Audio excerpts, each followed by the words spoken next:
Hey guys, Jordan here from Fit AF Nutrition. This is part 2 of our Understanding Weight Loss series, where I basically want to convey to you and give you the context for how weight loss works, just so you could navigate it and efficiently and sustainably lose weight yourself, as well as be able to navigate around the world that's full of BS information and products and programs that are trying to sell you stuff.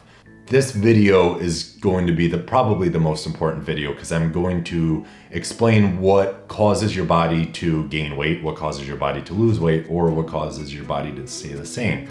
And once you understand these factors, you can manipulate them and get your body to do whatever the hell you want it to do.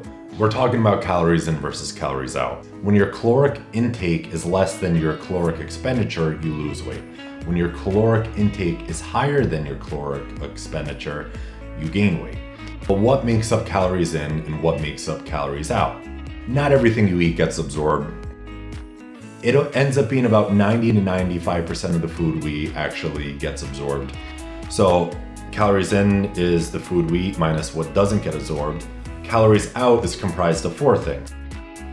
First is your resting metabolic rate. Basically, how many calories does it take for me to be me right here, right now, for me to breathe, for me to sleep, for me to do all basic functions to be alive. That's your resting metabolic rate, and that makes up the majority of the calories we expend. Number 2 is the thermic effect of feeding, abbreviated TEF. That basically means the energy required to digest certain nutrients. And certain nutrients, namely protein, require higher amounts of energy to digest than other nutrients, which is why we might want to prioritize these nutrients. Physical activity, no matter what type of exercise we choose, physical activity is physical activity.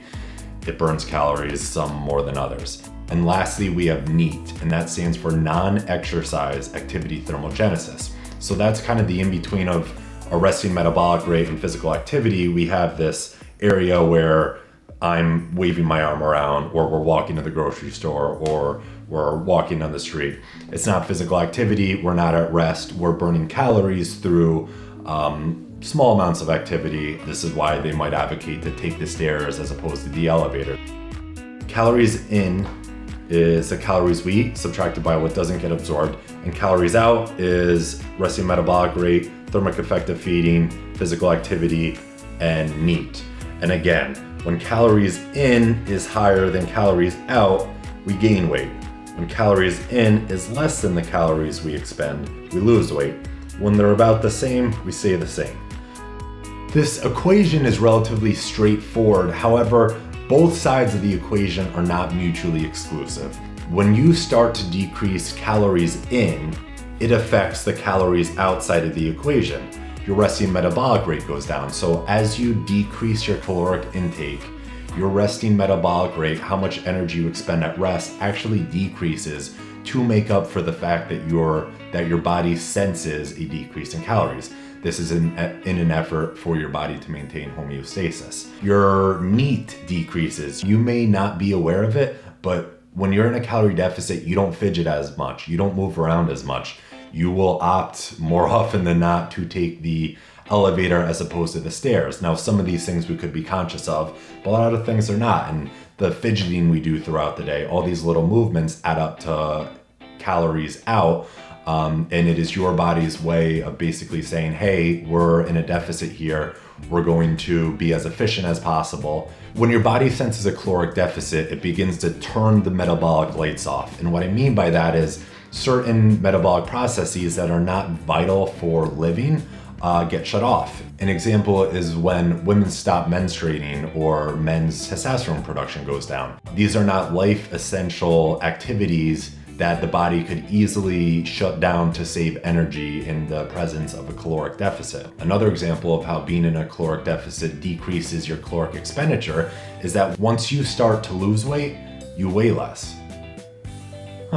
When you weigh less, your body has to use less energy to move yourself around. So this is another factor that needs to be taken into consideration. As you make progress with your weight loss goals, you will inherently start burning less calories during the day, and we'll have to take that into consideration with your energy requirements.